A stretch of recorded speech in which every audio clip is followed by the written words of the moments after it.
Welcome to the new episode of our Bible study, the book of Revelation that we are looking into. Let's move forward.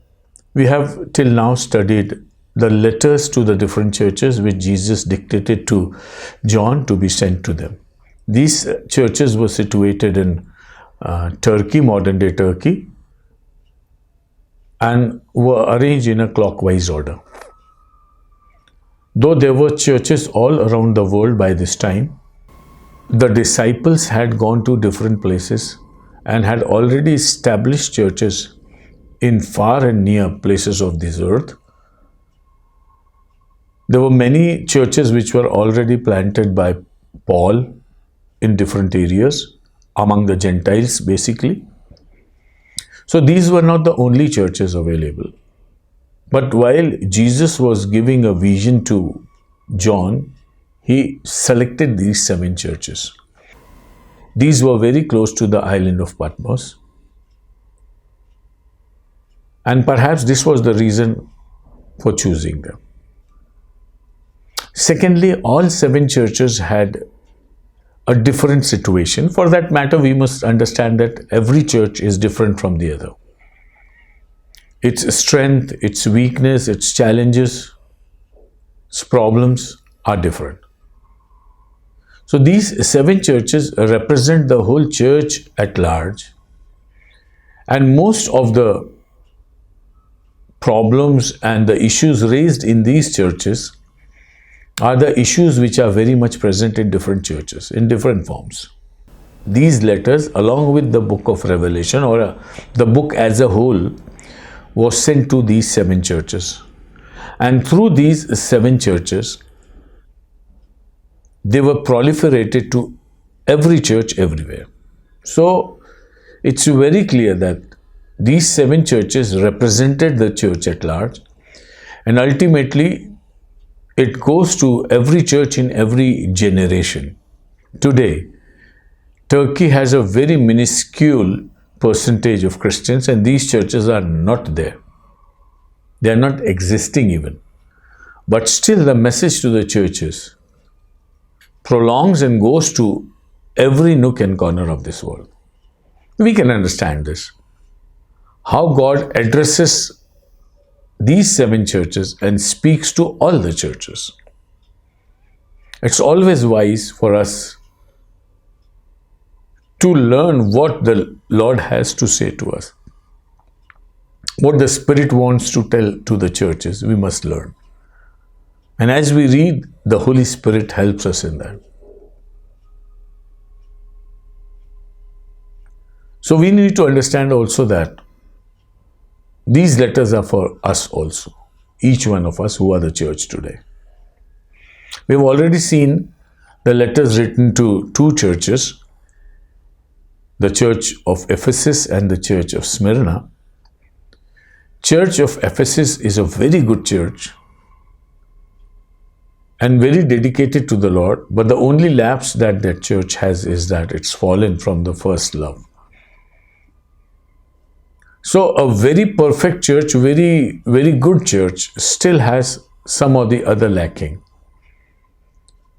and which it's very difficult for the church itself or the people to measure or to evaluate. If they fall short of their love, it is not measurable by human measure. God measures it and gives it to the church.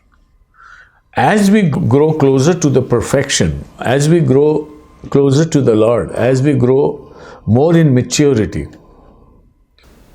the communication with the Lord gets more precise and perfect. Therefore, we need to understand this, that the better the church is, the deeper is the communication. The better the church is, you need to have a better ear to hear that also. Unless you have a better ear, you won't be able to hear what the Lord has to say to you. That's why the Lord says, he who has an ear, let him hear what the Spirit says to the churches. So hearing what the Lord has to say was not very easy for the church of Ephesus, but it was a great disclosure to them. Then we see the church of Smyrna, a suffering church. Lot of poverty, lot of challenges. But there are not many things to be said against them. You see, poverty and difficult times keep us closer to the Lord. So the church of Smyrna doesn't have big challenges.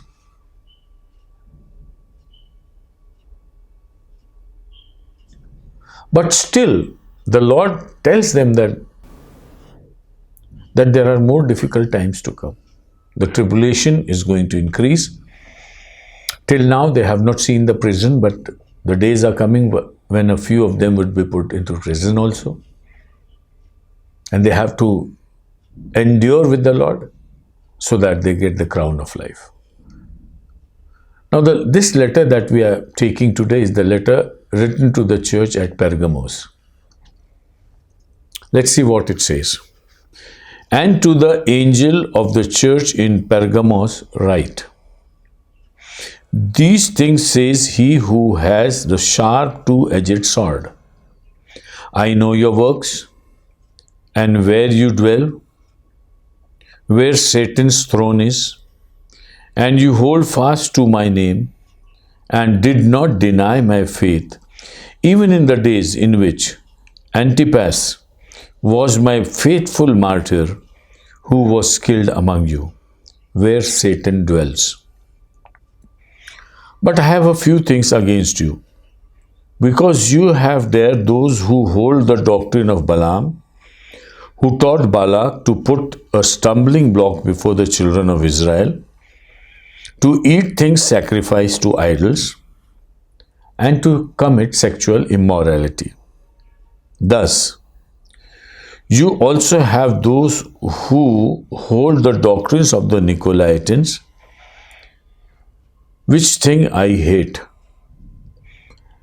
Repent, or else I will come to you quickly and will fight against them with the sword of my mouth. He who has an ear, let him hear what the Spirit says to the churches. To him who overcomes, I will give some of the hidden manna to eat, and I will give him a white stone, and on the stone a new name written, which no one knows except him who receives it. Now, this is a letter to the church of Pergamos. Now, Jesus introduces himself as per the need of the church. The challenges before the church and the victory of the church commensurates with the introduction which Jesus gives about himself. There are wrong teachings in the church of Pergamos. So much so that not only the wrong teachings of Balaam, but also the teachings of Nicolaitans is also flourishing among them. So the church is suffering from heresies and wrong teachings. And the church has to understand that Jesus holds a sword in his mouth, which is the word of God. And before that word, nobody can stand.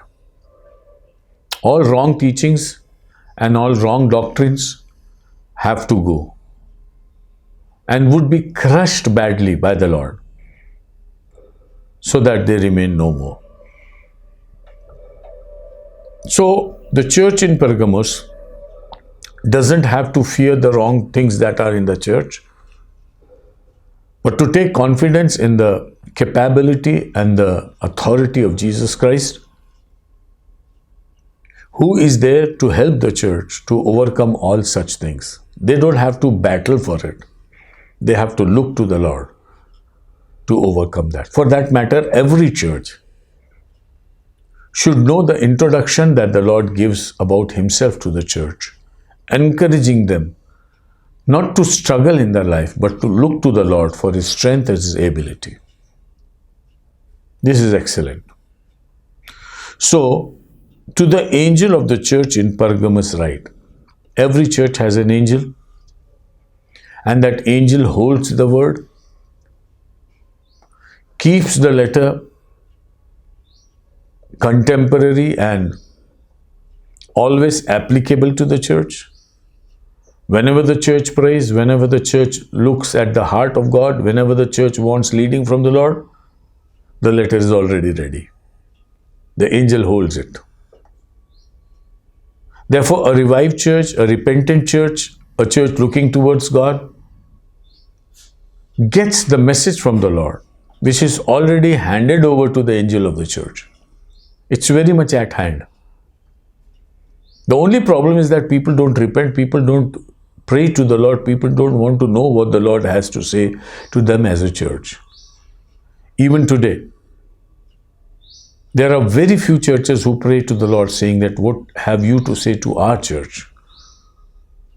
At times we pray with reference to our personal life, maybe our family life, maybe our relatives and friends. But it's high time that we pray for our church together. Because God educates the church and God shows His glory in the church. And many of the angels, the secrets that the Word of God tells us. 1 Peter chapter 1, many of the angels desire to see the activities of the church. The church is the real hub of our life. And a church-wise thought and consideration is a must, which we must understand. So Jesus says, write to the angel of the church so that it is preserved with the church, delivered by the angel time and again as appropriate for the church. So one lesson that we learn is that we should pray to the Lord. Lord, speak to my church. Church is like a body before Christ. And He wants to deal church as His bride and as an individual entity. So we have to think church-wise, we have to act church-wise, and we have to serve church-wise, we have to worship church-wise, and we have to learn church-wise. This is the thing that we have to learn. Every church in this world has to learn this. So, Jesus says, these things says He who has the sharp two-edged sword. Now, Jesus is saying that He has a sharp two-edged sword which penetrates through the heart of the people and dissects and reveals the condition of the heart. I'll read a verse for you from the book of Hebrews, chapter 4. Hebrews, chapter 4, verse 12. See what the sword of the Lord is. Hebrews, chapter 4 and verse 12. For the word of God is living and powerful, and sharper than any two-edged sword, piercing even to the division of soul and spirit, and of joints and marrow, and is a discerner of the thoughts and intents of the heart. No sword on this earth can do it. The sword of the Lord searches the heart of the people. It cuts across those hard-hearted people filled with wrong teachings and wrong doctrines. God rents them apart and opens everything very clearly. So the church doesn't have to fear. See, when Jesus was a baby child, mother and father took Him to the temple. There came Simeon, whom God had promised that unless you see the Messiah, you are not going to die. So the Spirit led him to the temple where he met Jesus. He saw the father and mother and took Jesus in his hands, his lap. The only person who was given privilege to take Jesus in his lap. nor the wise men, nor the shepherds, nor any other person was given the privilege to hold that child in his lap. Simeon took him in his lap and said, "He is the blessed child. I have seen my salvation. Now I am willing to leave this world happily." Then he says to Mary, "Your heart will be pierced because of this child. But because of the piercing of your heart, the hearts of many, many people will be opened." Coming of Jesus Christ is renting open the hearts of the world. Nobody can hide anything from him. He is the searcher of the hearts. And he knows and he cuts open everything and removes and rejects what is bad and accepts what is good. So the church in Pergamos has to understand that there is a final authority above them.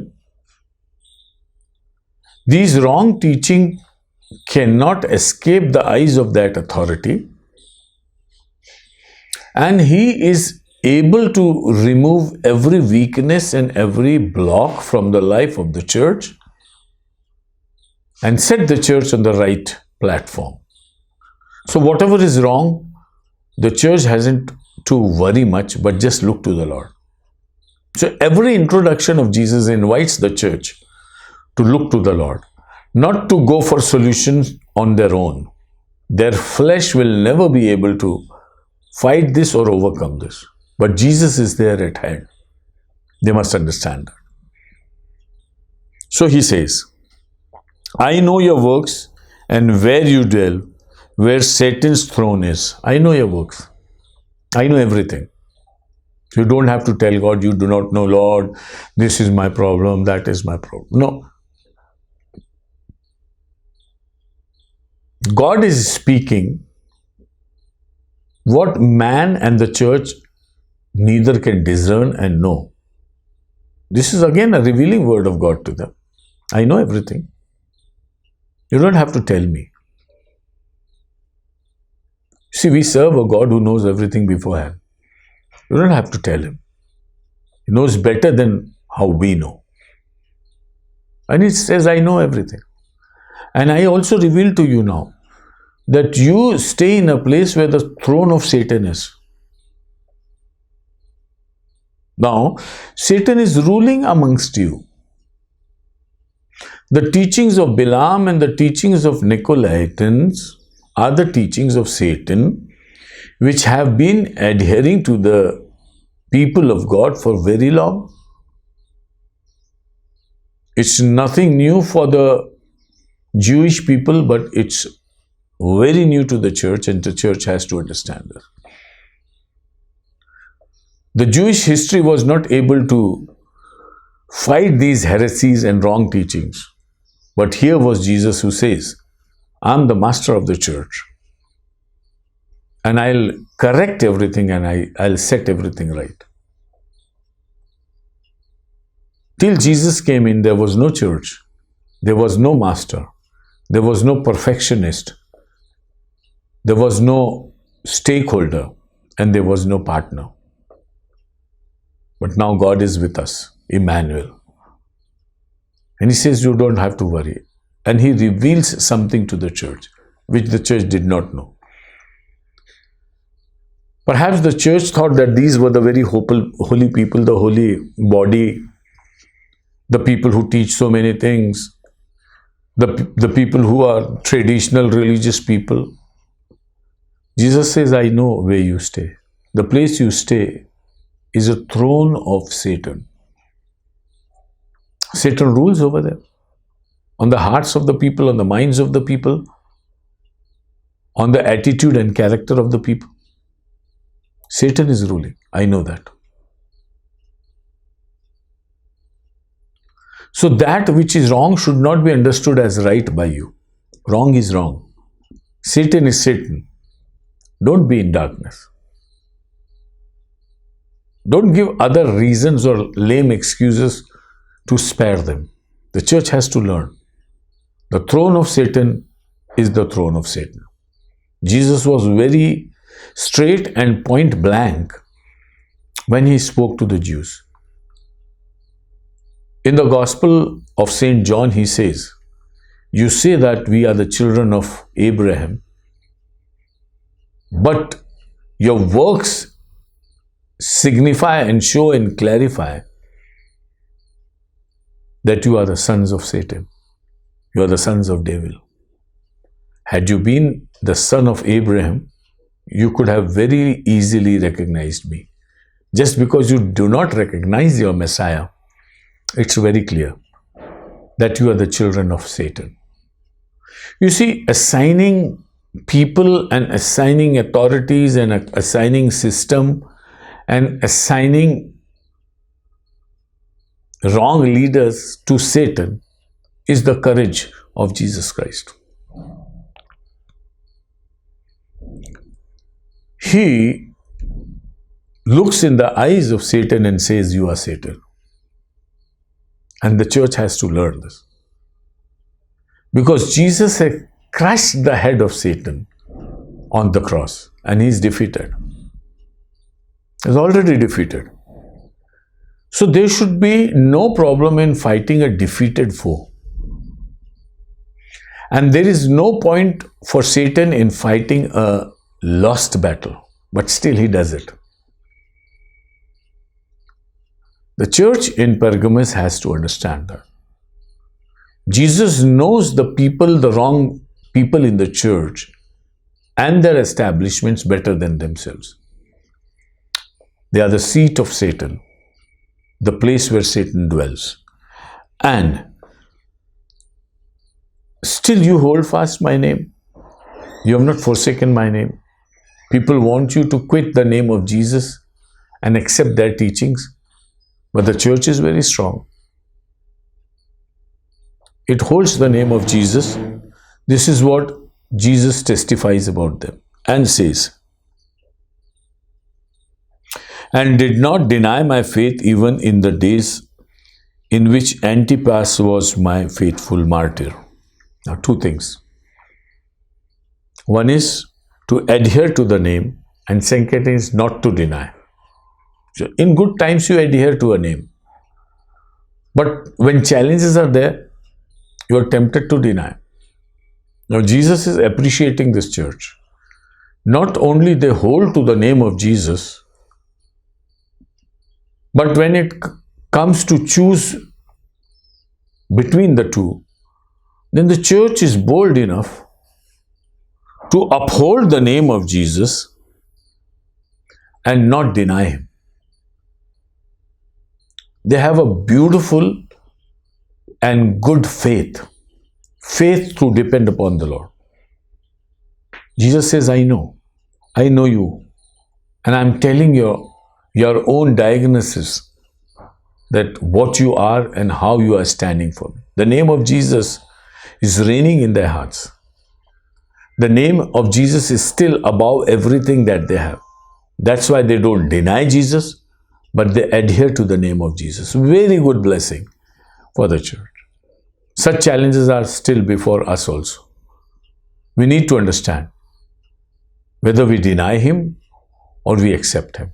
Challenges would be there. This is a good church which never denies its Lord.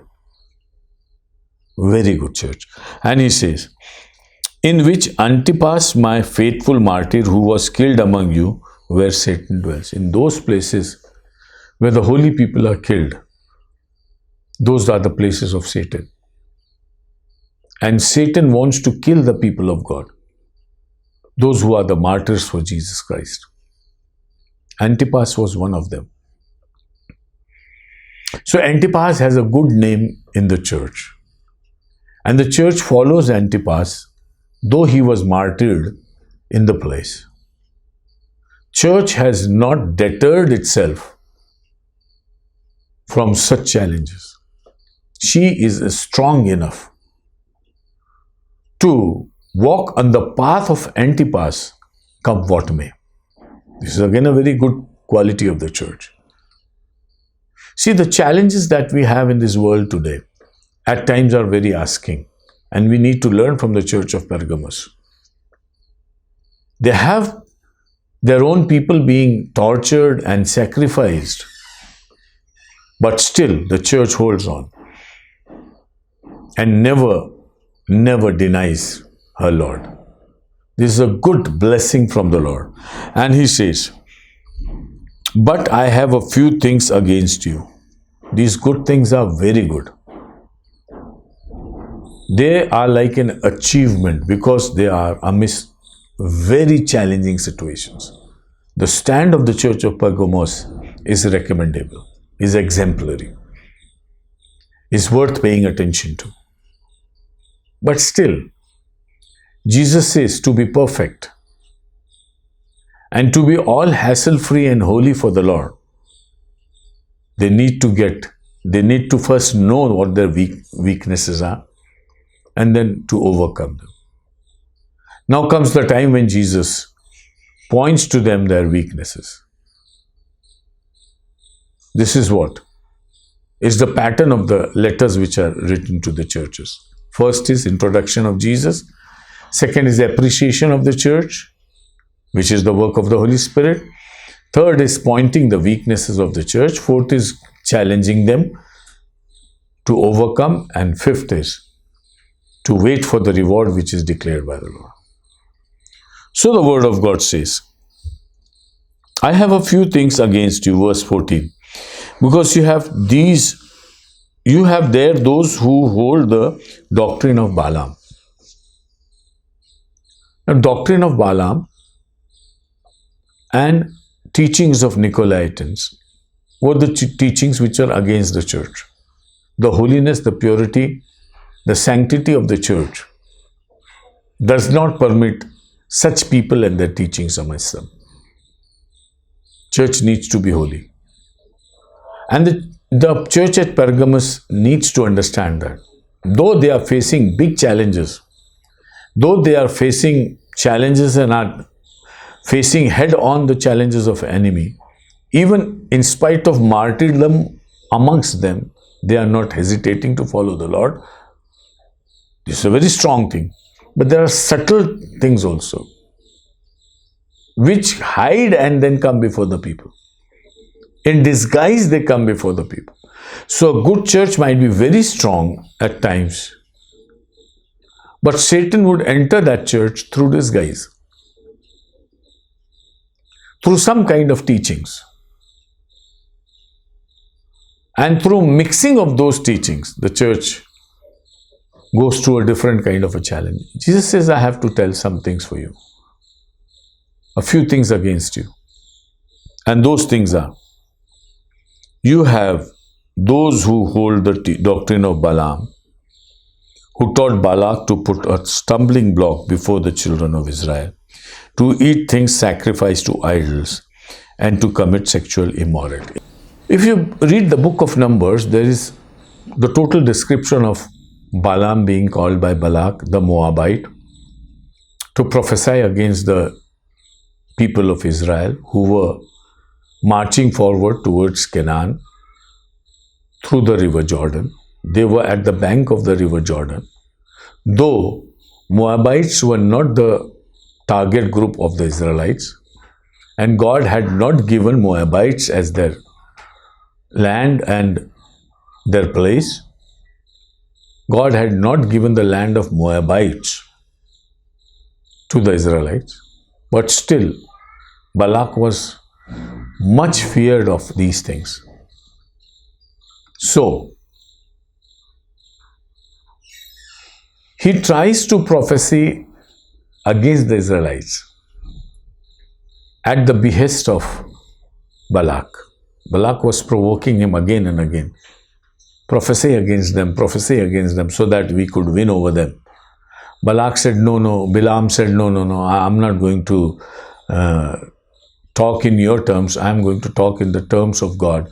Whatever my God says, I'll do. So, in spite of 3 attempts, Balaam did not prophesy against the Israelites. Balak was very angry, and he chased Balaam away from him.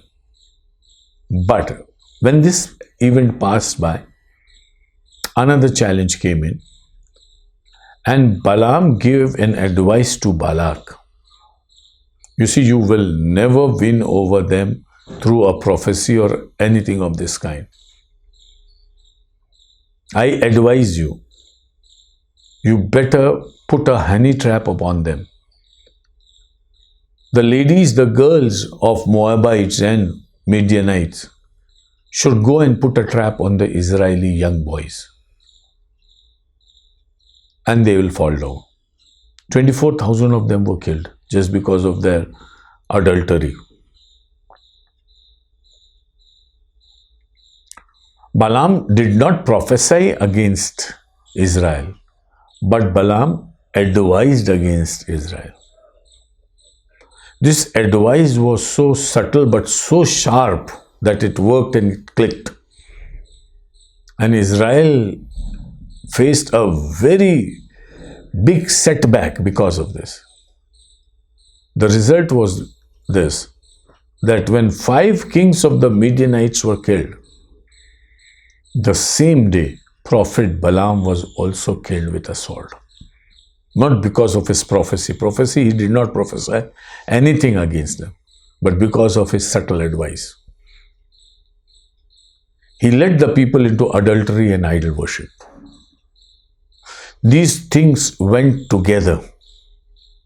Perhaps today also we have to learn that wherever there is adultery, there would be some kind of a image worship. That could be a part of the game. This happened to the Israelites. But Balaam was killed because of this. His advice was very costly to him. It costed him very dear, his own life. So it appears that in the church of Pergamos, there were people who were promoting loose living and particularly advising people to go into adultery and image worship. The church was very strong in itself. She gave a very good testimony. She was standing amidst all martyrdom and persecutions. But still, she didn't have a courage to stop these people who were promoting adultery and image worship. This could be the plan B of Satan for the church. Plan A was not working. Persecution was not working. Martyrdom was not working. So the plan B is to put them into honey trap and bring them to adultery and image worship.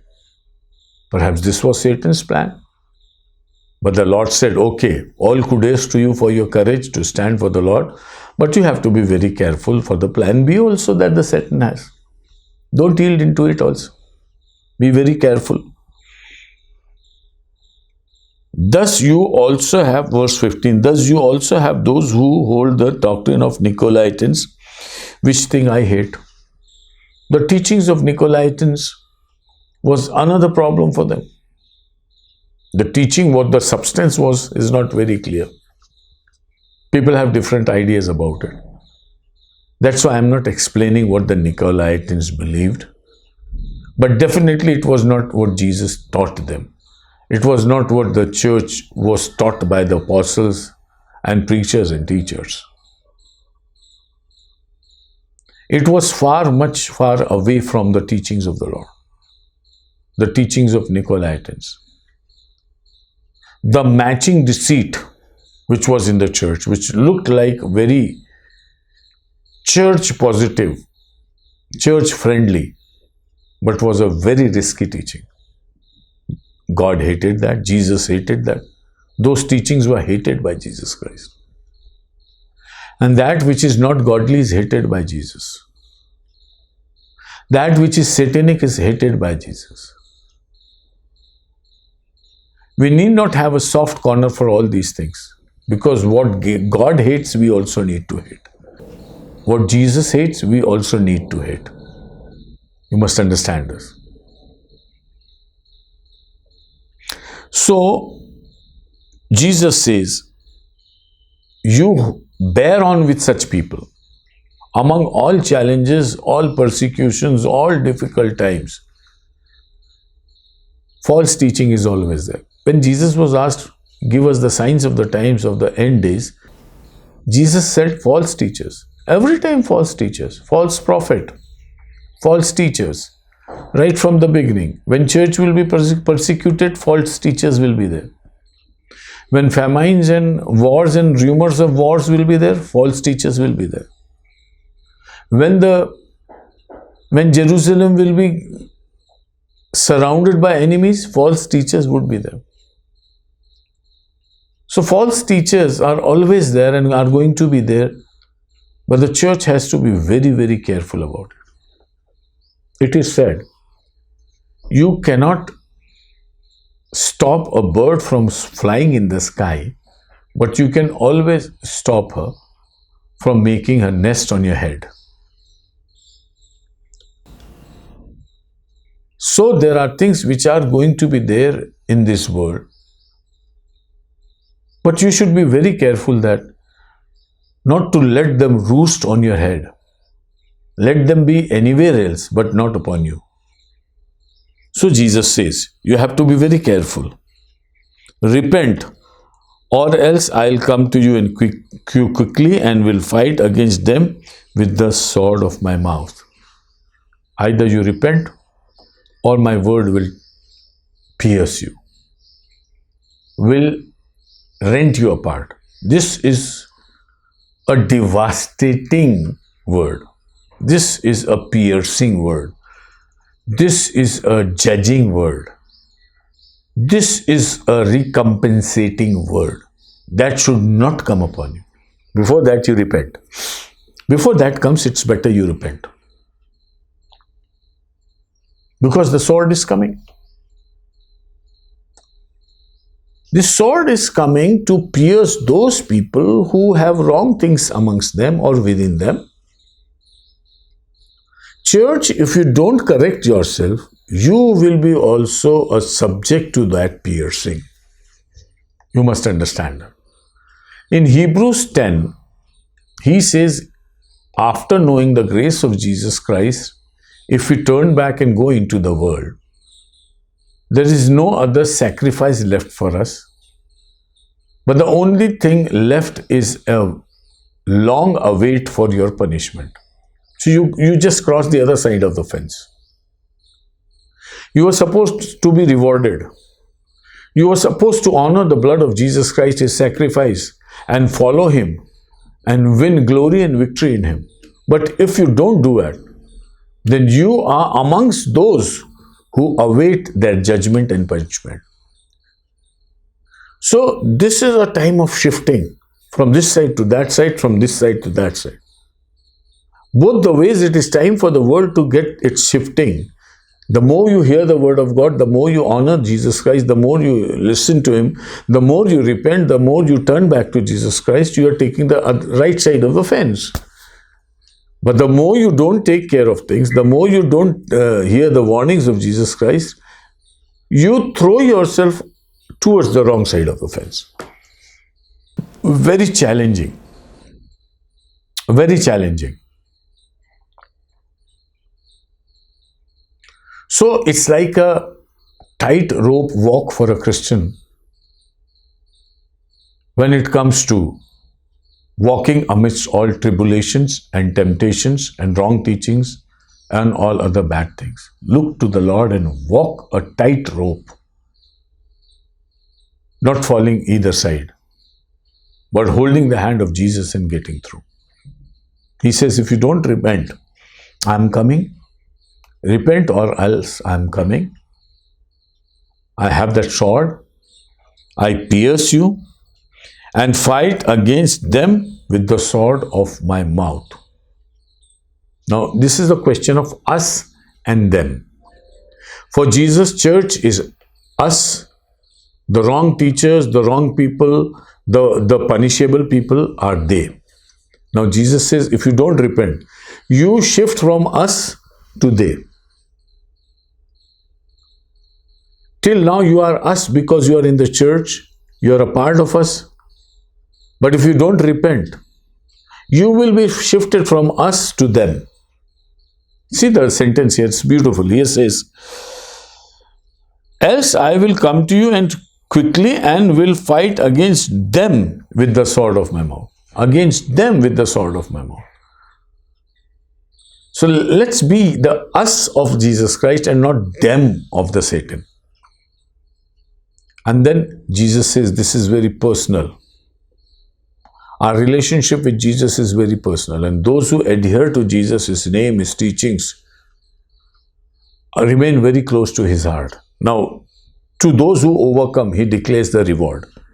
The reward is very important. We need to understand that. He says, "Here, who has an ear, let him hear what the Spirit says to the churches. To him who overcomes, I will give some of the hidden manna to eat." Now he says, this is to all churches, not to the church of Pergamos. He who has an ear, let him hear what the Spirit says to the churches. Not to this church only. So this word is applicable to the churches. And everybody who has an ear should hear this, because God is talking to everyone. So in this situation, if you are in this situation and if you emerge victor, and if you hold fast to the Lord and do not yield to the wrong teachings and the failures of the people around you, you are going to be rewarded. And these rewards are very personal. How are they personal? Hidden manna is given to you. Some of the hidden manna. Hidden manna is hidden, not seen and not known by everybody. So you get something hidden, something private, something very personal. Second reward, he says is, "And I will give him a white stone, and on the stone a new name written, which no one knows except him who receives it." Now, a new name. God says, I'll give you a new name. And that name will be given by me and known by you. Just between me and you. No one else will know that. So we have a name relationship with Jesus Christ. Not only we eat the hidden manna, which is for the people who are victorious, but also we get a white stone on which a special name is written, very personal name. Nobody else knows. But the giver of the name knows that, and the receiver of the name knows that. So it's a very personal relationship between two persons, God and you. Jesus says, hold on to me. You will be very personally dear to me. Through one of the prophets, he says, who touches you, touches the apple of my eye. You are so close to me. You are just like me. Your identity is my identity. I will give you a name. And you will know me very, very dearly. Dear friends, this is what the Lord has to say to the church. Let's learn from this church, because the Spirit speaks to all churches and asks us, do we have an ear to hear this? May the Lord give us the ear to hear the word of God, to understand it, to receive it, to be bold in our Lord, to trust the sword of the Lord, to crush the head of the Satan, to be on the right side of the fence, and to worship and serve the Lord in such a way that you get a very personal and very intimate reward from the Lord. May the Lord bless you. We will meet again for the next episode. Thank you and God bless you.